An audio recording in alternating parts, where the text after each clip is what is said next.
Assalamualaikum warahmatullahi wabarakatuh. Perkenalkan, nama saya Mirza Salsabila, NIM 19034019, berasal dari jurusan Fisika, Fakultas Matematika dan Ilmu Pengetahuan Alam. Pada kesempatan kali ini, saya akan menjelaskan mata kuliah mengenai kewirausahaan dan tugasnya yaitu business plan. Nah, pada slide yang pertama, kalian lihat itu adalah dessert box. Nah, saya akan menjelaskan tentang dessert box. Kenapa dessert box? Karena dessert box itu salah satu makanan atau produk yang mudah untuk dijadikan keunggulan atau kelebihan untuk kita dalam bermodal atau berusaha. Selanjutnya, dessert box. Nah, di sini ada 4 bagian. Yang pertama adalah latar belakang, yang kedua adalah bahan dasar, yang ketiga adalah strategi STP, dan yang terakhir adalah analisa 4P. Dan nantinya akan saya jelaskan satu persatu.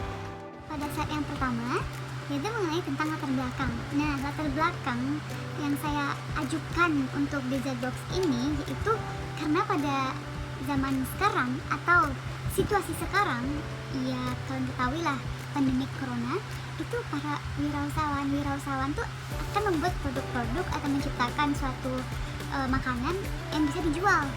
Nah, apalagi pada pandemi corona ini kan banyak tuh perekonomian yang tidak sesuai lah gitu. Maka dari itu saya akan mengajukan dessert box. Nah, karena dessert box itu banyak disukai oleh semua kalangan usia, ya dari kecil, dewasa, hingga yang sudah tua. Karena dessert box ini merupakan salah satu makanan penutup yang sangat gampang dan mudah dimakan. Nah, selain rasanya yang manis, terus bikin mood booster kita tuh hilang. Nah, dessert box ini sangat naik daun. Nah, maka dari itu dessert box yang saya ajukan ini mungkin akan mempengaruhi atau meningkatkan laba atau penghasilan saya. Maka dari itu saya memilih dessert box. Nah, selain itu, dessert box itu memiliki 4 varian rasa atau banyak deh topping-toppingnya. Tapi pada kali ini, topping atau varian yang saya ajukan itu ada Milo, Oreo, Regal, dan cheese. Nah, slide selanjutnya yaitu bahan dasar. Nah, pastinya dalam dessert box itu memiliki bahan dasar maupun komposisi dalam pembuatannya. Nah, apa saja tuh komposisi atau bahan dasar dari dessert box? Pertama ada Oreo, Regal, Milo, agar-agar, terus gula pasir, tepung maizena, air, susu cair, terus batang. Nah, tadi itu adalah bahan-bahan dasar dalam pembuatan dessert box. Nah, selanjutnya kita masuk ke strategi STP. Nah, apa itu strategi STP? Strategi STP itu mengenai tentang segmentasi, targeting, dan positions. Nah, nanti akan saya jelaskan satu persatu mengenai segmentasi.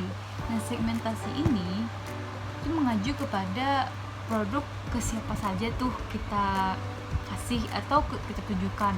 Nah, pada dessert box ini itu bebas kalangan umur mana saja, dari kecil, dari umur 3 tahun sampai umur 65 tahun itu masih bisa makan dessert box. Karena dessert box yang produk yang akan saya buat itu tidak terlalu manis dan tidak terlalu enak atau ya kayak udah gampang bosan gitulah makannya. Nah, selanjutnya targeting.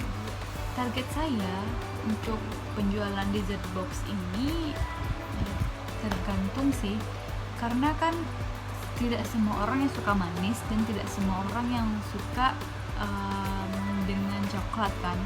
Nah, maka dari itu yang saya targetkan itu kepada anak-anak yang penyuka coklat atau penyuka manis dan mahasiswa. Nah, tapi saya tujukan itu untuk mahasiswa karena kebanyakan nih kalian di saat buat tugas atau proposal pasti kan kalian butuh snack atau makanan ringan yang pendamping tugas kalian. Nah, maka dari itu aku sangat menyarankan banget kalian tuh makan dessert box atau snack-snack yang manis gitu loh. Selain itu membuat membangkitkan mood kita, itu kan bisa menghilang stres kita. Nah maka dari itu dessert box adalah hal yang bagus tuh untuk kalian bertugas. Maka dari itu tujuan utama aku atau target yang pertama aku itu adalah mahasiswa. Nah selanjutnya Strategi yang terakhir yaitu positioning. Nah, pada dessert box ini saya menjamin banget bahwa dessert box ini mempunyai kualitas atau bahan yang premium dan bahan yang tidak terbuat dari bahan kimia. Dan karena itu makanan ini itu bebas dari ya bahan-bahan pengawet atau bahan-bahan yang agak tidak baik untuk kesehatan. Nah, pewarna makanannya itu ya alami, langsung dari coklatnya atau dari Oreo atau bubuk coklat. Nah, maka dari itu positioning yang ditonjolkan dalam dessert box itu adalah bahan yang bebas pengawet dan bahan-bahan kimia. Nah, pada slide berikutnya yaitu mengenai analisa 4P. Apa saja analisa 4P itu? Yaitu ada price, place, promosi, dan product. Nah, yang saya akan jelaskan pertama yaitu place, tempat. Nah, tempat yang akan saya jual atau saya distribusikan yaitu pertama, saya akan menjual di sepertiga jalan atau di sepanjang jalan raya. Nah, di sana kan akan memungkinkan kendaraan umum atau kendaraan pribadi sehingga lebih gampang proses membelinya. Nah, yang kedua adalah COD. Nah, saya juga bisa menerapkan COD untuk para pelanggan atau para konsumen sehingga tidak perlu keluar atau ya beraktivitas di luar lah pokoknya. Dan terakhir yaitu saya akan berjualan di banyak tempat mahasiswa, contohnya di dekat universitas atau yang banyak mahasiswa di sana. Selanjutnya yaitu ada price atau harga dari dessert box ini. Kan kita kan punya 4 varian yaitu Milo, Regal, Cheese, dan Oreo. Nah di situ satu boxnya itu ada 20.000 dan ada 18.000. Dan nantinya ukurannya itu segini atau nanti ada gambarnya di sini. Nah selanjutnya yaitu produk. Nah dalam produk ini saya sangat menjamin dessert box ini bebas dari bahan kimia atau bahan-bahan yang berbahaya dan tanpa pengawet. Nah maka dari itu dessert box ini sangat bagus dan enak, tidak membosankan. Nah selanjutnya promosi. Nah promosi ini saya lakukan itu dengan diskon. Saya akan memberikan diskon pembelian 15 orang pertama dan itu khusus untuk mahasiswa. Nah selanjutnya pada slide ini, nah ini lebih dijelaskan nih varian apa saja yang ada dalam dessert box booster. Nah ini pastilah dessert box booster itu meningkatkan mood kalian atau menghilangkan stres kalian. Nah maka dari itu dessert box booster itu ada 4 varian. Yang pertama ada Regal, Oreo, Melty Cheese, dan Milo. Nah di sini kan saya udah hubungin tuh harganya.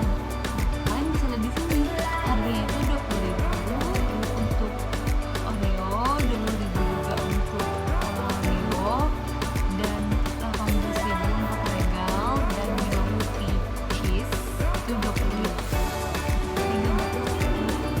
Nah slide selanjutnya yaitu tentang keuntungan dan modal awal.